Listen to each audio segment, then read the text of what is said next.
Un voleur trahit son complice, mais se retrouve piégé par sa propre ruse. Dans les ruelles sombres d'une grande ville industrielle, deux malfaiteurs s'étaient forgé une réputation insaisissable.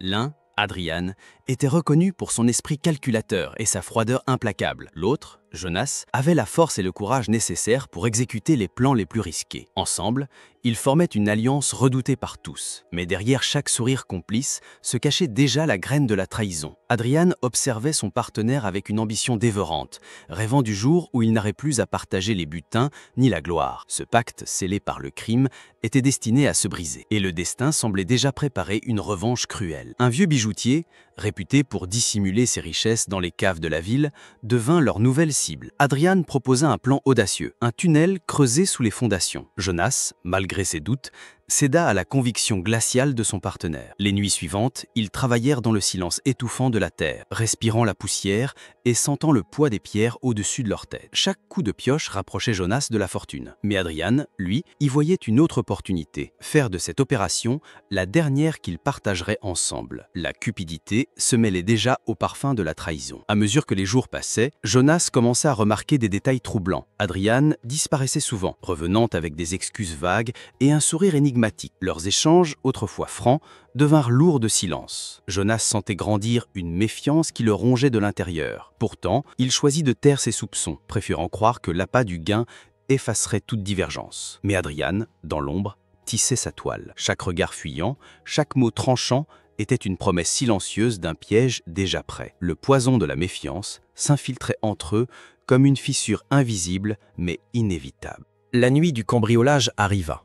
Le ciel, sans lune, semblait couvrir leur crime d'un manteau complice. Après des semaines de travail acharné, le tunnel déboucha enfin sous la salle au trésor. Le spectacle des coffres étincelants fit briller leurs yeux d'avidité. Jonas, émerveillé, ne vit pas le regard froid qu'Adrian posait déjà sur lui. Tandis qu'il remplissait leur sac, le silence n'était brisé que par le tintement des bijoux. Mais derrière cette symphonie dorée, Adrian préparait son ultime coup. Son esprit calculait chaque geste, chaque seconde, comme un stratège prêt à sacrifier son soldat pour régner seul sur le butin. Au moment de sortir, Jonas sentit soudain le sol se dérober sous lui. Une trappe, savamment dissimulée, se referma avec fracas. Prisonnier, il comprit qu'Adrian l'avait trahi. Le rire glacé de son partenaire résonna dans la salle obscure. Jonas hurla, mais sa voix ne trouva d'écho que dans les murs froids. Adrian, victorieux, emporta les sacs d'or, laissant derrière lui le bruit des chaînes et le souffle court d'un frère d'armes brisé. Pourtant, dans sa précipitation, Adrian ignorait que le piège qu'il avait tendu à Jonas allait bientôt se retourner contre lui-même, dans un jeu macabre où la cupidité ne pardonne jamais. Alors qu'Adrian s'éloignait avec le butin lourdement chargé sur ses épaules, une étrange sensation le rattrapa. Ce n'était ni la peur d'être découvert, ni l'épuisement de l'effort. C'était une voix sourde au fond de son esprit, un écho de conscience qu'il croyait depuis longtemps étouffé. Le visage de Jonas, tordu de colère et de désespoir, hantait ses pensées. Chaque pas qu'il faisait dans les ruelles obscures semblait résonner comme une accusation. Pourtant, il secoua la tête et se convainquit que ce sacrifice était nécessaire. Après tout, le monde n'appartenait qu'aux plus rusés. Mais ce qu'Adrian ignorait, c'est que les fantômes du passé ne se taisent jamais longtemps et que le remords, aussi discret soit-il, sait trouver la faille pour grandir.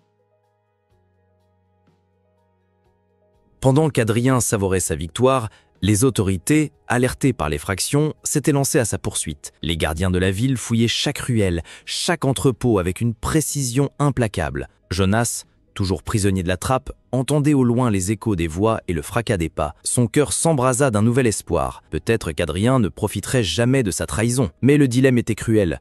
S'il appelait à l'aide, il risquait d'être capturé lui aussi. Il resta donc muet, serrant les dents, attendant que le destin décide pour lui. L'étau se resserrait déjà autour de son ancien complice, et chaque minute de liberté volée par Adrien semblait compter. Dans une taverne, à l'écart de la ville, Adrien se cacha, pensant être à l'abri. Il étala son trésor sur une table, ses yeux brillants comme ceux d'un enfant devant un jouet interdit.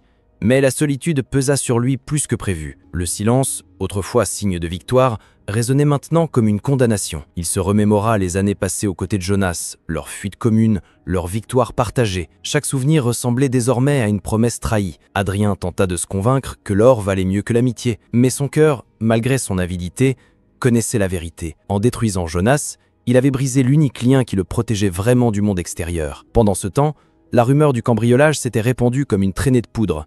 La population, effrayée par la disparition de tant de richesses, exigeait justice. Des affiches furent placardées promettant une récompense pour quiconque livrerait le voleur. Adrien, devenu l'homme le plus recherché, voyait son visage apparaître au coin des rues. Plus il tentait de se dissimuler, plus la ville semblait l'étouffer. La peur d'être reconnu transformait chaque regard croisé en menace, chaque pas entendu derrière lui en piège. L'or, qui brillait encore la veille comme une bénédiction, devenait maintenant une malédiction qu'il devait traîner partout où il allait.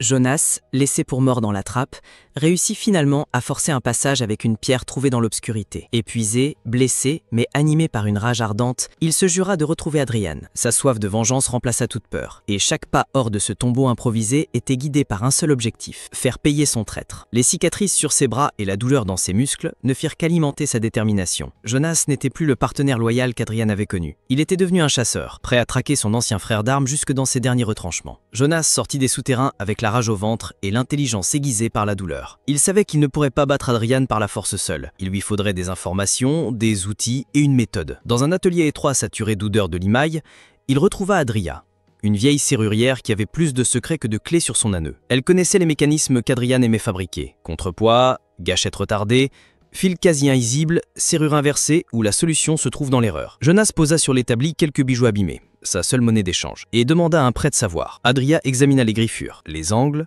les points de rupture. Il a transporté ça dans une mallette à double fond, et s'il suit son habitude, il testera ses planques 2 fois avant de les utiliser. Elle lui donna une lampe à faisceau froid, une poudre grisâtre qui révèle les microfibres, et un petit crochet capable de bloquer un ressort avant son déclic. En quittant l'atelier, Jonas sentait déjà le souffle d'Adrian dans son cou, comme si la ville elle-même lui chuchotait « Il est proche, partout et nulle part ». Il suivit ses murmures, prêt à transformer chaque trace en preuve, chaque preuve en piste et chaque piste en piège retourné. La chasse cessait d'être aveugle, elle devenait méthodique, presque chirurgicale. Adrien, lui, n'avait pas le luxe de s'attarder au remords. Le butin devait circuler, devenir discret, se dissoudre dans des objets légitimes. Dans un salon feutré au-dessus d'une librairie, il rencontra une receleuse, surnommée la veuve des cadres, experte en certificats de provenance et en tableaux sans auteur. Elle examina les bagues, les colliers, les pierres non montées, et sourit sans chaleur. Belle pêche, mais 3 fraîches. L'odeur de la salle forte colle encore. Elle exigeait une commission exorbitante et proposa un loup d'émeraude contre un réseau d'acheteurs. Adrien accepta,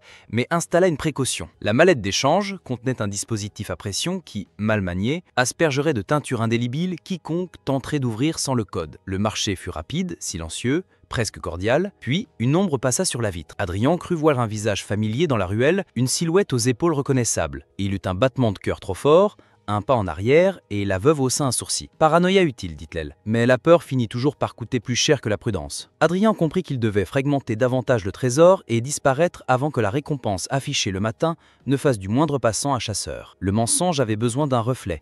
Il repeignit donc sa route en faux indices. Guidé par la poudre d'Adrian et une patience vengeresse, Jonas remonta la trace d'Adrian jusqu'au hangar d'un ancien triage ferroviaire. Les rails morts vibraient encore du souvenir des départs, et le métal oxydé mordait la lumière grise. Sur un couvercle de caisse, une fibre de velours sombre trahissait la mallette d'Adrian. Plus loin, un fil tendu au ras du sol coupa presque la botte de Jonas. Il le pinça avec le crochet, sentit la tension, l'immobilisa avant le déclic. « Toujours le même orgueil », murmura-t-il. Une ronde d'agents passa, lanterne en éventail. Jonas se coula entre 2 wagons, retenant son souffle tandis que les faisceaux parcouraient les tôles cabossées. Quand le danger s'éloigna, il repéra des empreintes superposées. Adrian avait fait l'erreur de vérifier sa cache plusieurs fois, à heures différentes. La répétition révélait l'habitude. Jonas sonda alors les parois, frappa du poing, et repérant son creux. Derrière, une niche. Il y trouva un sac plus léger qu'attendu, un leurre, bourré de coupures sans valeur et de verre peint. Il sourit malgré lui. Le duel devenait un échange d'astuces où chaque avancée testait la patience de l'autre. Mais la rouille racontait tout. Adrian s'était déplacé vers la zone des réservoirs, là où la condensation imprime des halos au sol. Une trace d'eau fraîche lui ouvrit la voie. Adrian atteignit son ultime planque, une cave maçonnée sous un atelier de cadrans et de ressorts abandonnés, son sanctuaire favori. Au centre, une armoire blindée qu'il avait modifiée à sa façon. Ouverture par double contrainte, 2 plateaux de balance devant la serrure. Il fallait répartir un poids précis de chaque côté pour neutraliser les goupilles, un système pensé pour 2 opérateurs travaillant à l'unisson. Jadis, cette place revenait naturellement à Jonas. À présent, Adrian remplaça l'allié par des sacs de limaille, ajustés au gramme, et par un étrier coulissant pour compenser la respiration. Oui, même l'air pèse. Il testa le mécanisme, un déclic souple indiqua la voie. Mais il négligea un paramètre, l'humidité des lieux, qui alourdit la limaille au fil des heures et modifie l'équilibre des plateaux. Convaincu de sa perfection, il glissa une partie des pierres dans l'armoire, referma, puis inscrivit au mur, à la craie, une série de chiffres que lui seul comprenait. En remontant l'escalier, il crut percevoir une ombre se détourner derrière la verrière poussiéreuse. Le doute le piqua. Il revint sur ses pas, effaça la moitié des chiffres, ajouta un petit piège retardé. Si l'on forçait en reproduisant la première combinaison, la serrure déclencherait des barres télescopiques. Ce sanctuaire n'était plus une cache. C'était un hôtel à sa propre vanité. La ville entrait dans la nuit quand Jonas atteignit l'atelier de cadran. Il coupa sa lampe, respira la poussière ancienne et s'orienta au toucher. La pierre fraîche de la marche centrale, l'odeur métallique d'une huile récente, la signature d'Adrien partout. Il se souvenait des conseils d'Adria. Un piège parle si tu l'écoutes. Il effleura le chambranle. Une micro-rayure concentrique révélait une goupille à déclenchement latéral. Il la bloqua, puis descendit. La cave exhala un souffle froid. Il vit la balance, majestueuse, exhibant cette ironie cruelle. Pour entrer, il fallait être deux. Jonas imaginait l'ancien temps où il se serait tenu à droite, Adrien à gauche, un regard, un signe, la confiance comme clé invisible. Il pesa ses options, examina les sacs de limaille, calcula l'humidité, sentit le piège sous le piège. Plutôt que de toucher à la balance, il scruta le sol. D'infimes grains de craie formaient une traînée jusqu'à un coin du mur. Là, une équation tronquée appelait sa mémoire. Adrien fuyait, mais laissait des miettes de génie, persuadé que personne ne saurait les lire. Jonas prit son couteau, gratta doucement la pierre, révéla les chiffres effacés. Il comprit l'erreur volontaire, le leurre prêt à mordre. Alors il fit ce qu'Adrien n'aurait pas prévu. Il recula. Il décida de surveiller plutôt que d'ouvrir, de transformer la chambre des contrepoids en théâtre et d'y attendre l'acteur principal. Dans le labyrinthe, le dernier fil devait être celui qu'Adrien tirerait lui-même. Jonas, tapi dans l'ombre de la cave, resta des heures immobile. Chaque battement de son cœur résonnait comme un marteau contre ses tempes. Mais sa patience était inébranlable. Finalement, le bruit de pas discrets résonnait dans l'escalier. Adrien descendait, chargé d'un sac supplémentaire. Ses yeux brillaient d'arrogance, persuadé d'être à l'abri. Il s'agenouilla devant la balance, ignorant la présence de son ancien partenaire. Jonas observa son rival reproduire mécaniquement son rituel, ajustant les poids, vérifiant les goupilles. Mais la sueur sur son front et l'agitation de ses gestes trahissaient la peur. Adrien savait que la ville entière le traquait et qu'il ne pourrait se fier qu'à ce sanctuaire. Jonas serra les poings. Le moment était venu, mais il voulait plus qu'un simple affrontement. Il voulait qu'Adrien se perde dans son propre piège. Alors qu'Adrien ouvrait l'armoire, Jonas fit craquer volontairement une latte du plancher. Le bruit sec résonna comme un coup de tonnerre. Adrien se retourna brusquement, son visage se figeant dans un mélange de stupeur et de terreur. « Toi » souffla-t-il. Aucun mot de plus ne fut nécessaire. Les regards s'affrontèrent dans un duel muet, chargé d'années de confiance brisée et de rancune accumulée. Adrien sortit un petit couteau, tandis que Jonas brandissait la barre de métal qu'il avait dissimulée. Le silence de la cave amplifiait chaque respiration, chaque mouvement, chaque hésitation. Mais Jonas ne frappa pas. Il fit un pas en arrière, pointa l'armoire et murmura « Montre-moi ton génie ».